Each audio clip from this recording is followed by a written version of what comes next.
29 तारीख हम ऐसे दिनों को बहुत खूबी से मनाते हैं और मनाना भी चाहिए कि जीवन में उमंग बनी रहनी चाहिए। हमेशा कोई ना कोई कारण होना चाहिए। ये जो छोटी छोटी खुशियां हैं हमें ऐसे ही मिलती हैं कि हम इनको लाएं, इनको याद करें, गुरु को याद करें, उनके साथ हमारा कितना सफर था और उनसे हमने क्या पाया। और उस बेला में जब हम बैठते हैं तो हमारे सारे विकार खत्म हो जाते हैं,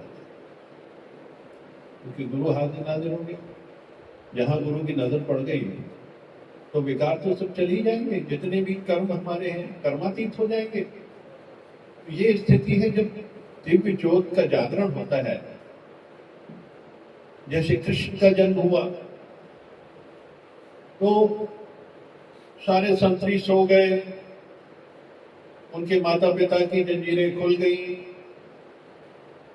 दरवाजे खुल गए हेल के, और किस तरह वसुदेव जी उसको लेके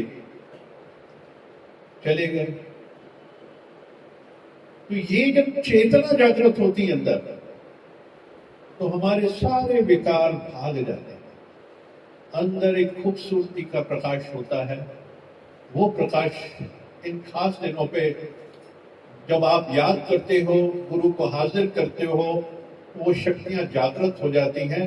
वो फिर आनंद की स्थिति, चेहरा मुस्कुराते हुए रहना चाहिए कि आज वो आनंद बेला है, हम सब मुस्कुराएं और मुस्कुराते हुए हम यहाँ उसका आनंद लें। इसका कुछ मजा ही कुछ और होता है।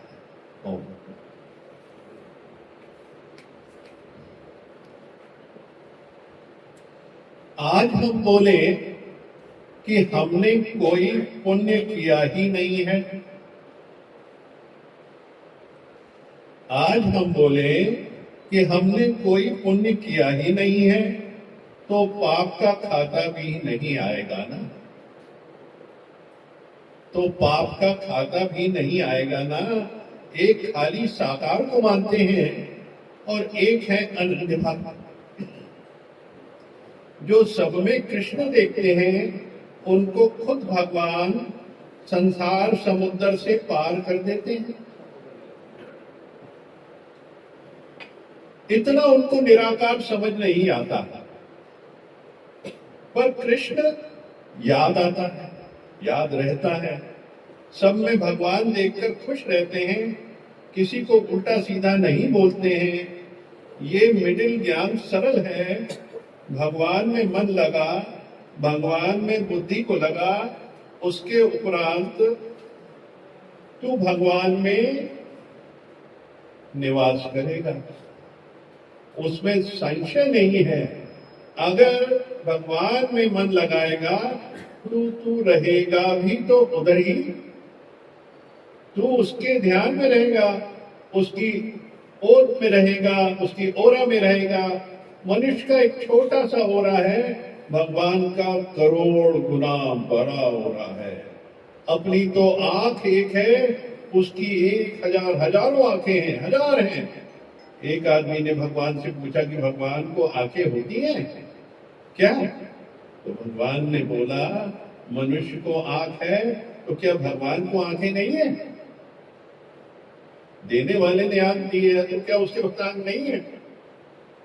सब आंख में उसकी आंख है, सबकी आंख में ही उसकी आंख है। जब मनुष्य कुछ करता है तो सबकी आंख से वो देख लेता है, कोई तो कर्म का लेखा लिखता होगा सबका। और गहराई है, समझो तो ये जितनी आंखें हैं सब परमात्मा की हैं, भगवान की हैं, उस निराकार की है, उस ज्योति स्वरूप की वो आंखें हैं। तो जब मनुष्य कोई कर्म करता है तो वो बहुत जल्दी दिख जाता है, रिकॉर्ड हो जाता है। इसलिए हर एक को अनन्य भक्ति बहुत जरूरी है, सब में भगवान देखना। जब अंदर भगवान जागृत कर लेते हैं हम कि है ही भगवान है, बड़ा सरल है तरीका कि निराकार को पकड़ना थोड़ा हो सकता है, लेकिन जो कृष्ण को जानते हैं, जिन्होंने कृष्ण की छवि देखी है, वो कृष्ण हमेशा याद रहता है, सब में कृष्ण देख सकता है। यह है अनन्य भक्ति। निराकार थोड़ा सा उससे आगे है, और ये जो परमात्मा का, भगवान विष्णु का स्वरूप धरती पे आए, क्योंकि वहां उसकी जरूरत थी कृष्ण की, तो कृष्ण को हम बहुत अच्छे से जान सकते हैं। शून्यता में कुछ समय लग सकता है, क्योंकि सफर लंबा है, अब तक पहुंचने में वक्त लगता है। क्योंकि जब आप सबको कृष्ण देखते हो तो आसान होता है निराकार तक पहुंचना, वहां तक पहुंचना बहुत आसान हो जाता है। देखिए, हमेशा जब कभी एग्जाम के पेपर्स आते हैं, बच्चों को सिखाते हैं, देख भाई, जो सरल है ना वो सबसे पहले कर लेना, और जो कठिन है ना बाद में करना सबसे। तो ये जो स्थिति है यही समझा रही है कि कृष्ण देखना बहुत सरल है सब में। हर एक को परमात्मा, हर एक को कृष्ण देखना, क्योंकि कृष्ण की छवि रम गई है इसके अंदर। हम कल्पों से देखते आ रहे हैं कृष्ण के वो सौंदर्य को, उसकी खूबसूरती के, उनकी कलाओं को, उनकी दिव्य ज्योति को, उनके दिव्य प्रकाश को, विराट स्वरूप को भी देखा हमने देखा। कितने लकी हैं हम लोग, भले पिक्चर में देखा हमने, उस स्थिति में देखा, लेकिन हमने देखा तो है ना विराट स्वरूप ही। तो जब जान गए कि उसका विराट स्वरूप है और वो सब जगह विद्यमान है और अनेक में विद्यमान है, तो फिर स्थिति क्या बनती है? देखना बहुत आसान हो जाता है। और निराकार जो है इससे आगे है, तो वहां पहुंचना, जब ये समझ आ गया तो कठिन क्वेश्चन भी हम सॉल्व कर लेंगे और हमें 100% मार्क्स मिल जाएंगे, 100%। और अगर हम उसी में लगे रहे निराकार, उसको पकड़ने में थोड़ा वक्त लगता है। पहले तुम साकार को पकड़ो। कृष्ण साकार रूप है, ब्रह्मा विष्णु महेश साकार रूप है, और ओम एक अक्षर है जो ध्वनि है। सबसे पहले ब्रह्मांड में ओम बना, ओम से, यानी ओम यानी कि ब्रह्मा विष्णु महेश, इनको ओम कहा जाता, साकार कहा जाता। इनकी भक्ति करना बहुत आसान है, क्योंकि इनकी एक छवि, एक जीव जो होता है वो एक पकड़ता है छवि को, किसी चीज को, किसी एनर्जी को। अगर हमको पकड़ना है तो हम उसका कुछ स्वरूप चाहते हैं, हम ऐसे पकड़ नहीं आती हमको जब ये समझ आ गया कि ये एक एनर्जी है, ये भगवान है, और बस समर्पित हो जाना है, तो बड़ा आसान हो जाता है। क्योंकि एक छवि के सामने समर्पित हो गया, क्योंकि जीवन भर कई कल्पों से देखते आ रहे, उसकी छवि छप गई है यहाँ तक। भगवान राम की द्वापर युग, और उसके बाद कृष्ण का द्वापर युग, त्रेता युग राम के थे, ये विष्णु के अवतार थे। ये छवि हुई, हम पैदा होते हैं उनको याद रहता उसका, क्योंकि कल्पों से हम उनको देखते आए, मानते आए, उनकी पूजा करते आए, उनको सरेंडर करते। क्योंकि भारतीय संस्कृति यही है, सनातन की संस्कृति यही है कि ये हमारे इष्ट हैं।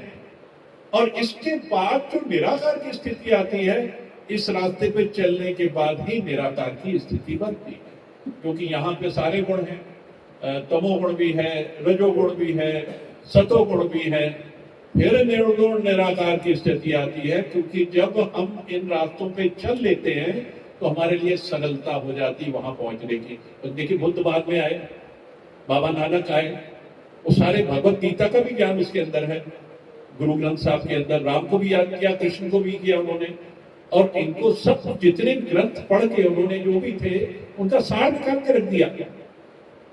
और इसी तरीके से भगवान बुद्ध ने अपने जीवन में एक्सपीरियंस की वो सारी चीज जो भगवान राम की थी, भगवान कृष्ण की थी, और ये सारी चीजों को बुद्ध ने अपने जीवन में खुद पे एक्सपीरियंस किया उसको।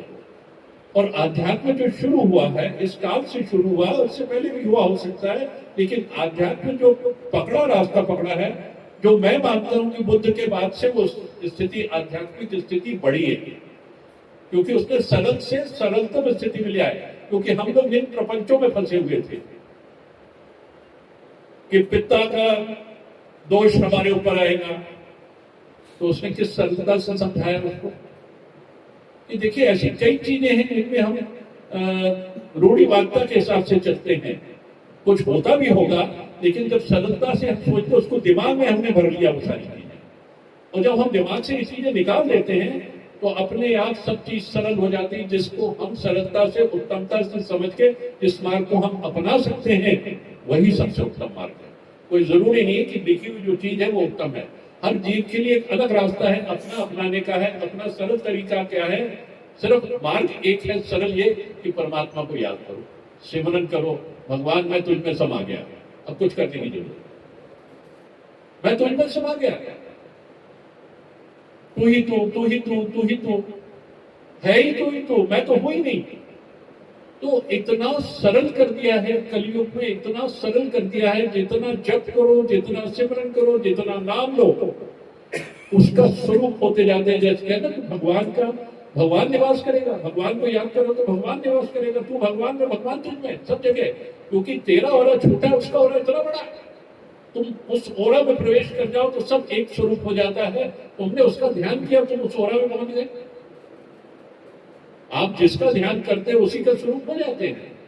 तो उसकी करोड़ आंखें हैं, मेरे पास तो एक आंख है, मेरा ओरा छोटा है, उसका ओरा इतना बड़ा है। तो हम क्यों ना उसका ध्यान करते करते उसके ओरा में चले जाए। ध्यान करना यानी उसकी ओरा में जाना, कृष्ण की ओरा में जाना, गुरु की ओरा में जाना, अपने से ज्यादा ज्ञानवान की ओरा में जाना, गुरु की ओरा में जाना, ये सारी चीज उनके ओरा में जब जाते हैं तो उनका स्वरूप बनते जाते हैं। तो इसलिए बहुत सरल तरीके से चले, और जब हम यहां पहुंचते फिर निराकार तक जाना बहुत आसान हो जाता है।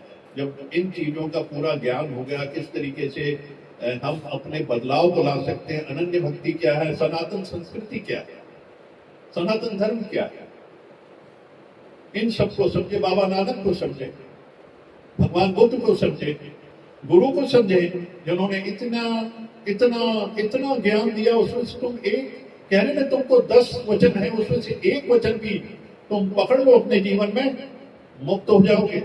और जब 10 कर लोगे तो ब्रह्म की स्थिति हो जाएगी, ब्रह्म की स्थिति हो जाएगी। जब 10 वचन पकड़ लोगे तो एक दिन आओगे तो मुक्त हो ही जाओगे, और 30 दिन आओगे तो ब्रह्म हो जाओगे। तो हम इसका मौज लें, आनंद लें, इनका तात्पर्य समझे, बहुत गहराई इनके अंदर है, और समझते जाए धीरे धीरे। रोज कोई ना कोई बहुत अच्छी चीज आ जाती है। गुरु की वाणी इतनी उसके अंदर हमको इंडिकेट करती है हर चीज को किस तरफ चलना, क्योंकि किसी ने चाहा होगा कि हम सरल तरीके से कैसे जा सकते हैं। तो सत्य तो यही है कि मैं उसकी ओरा में चला जाऊं। है ही भगवान, है ही भगवान, है ही भगवान, है ही भगवान, है ही भगवान, है ही भगवान। ओम ओम हरि ओम हरि ओम हरि ओम।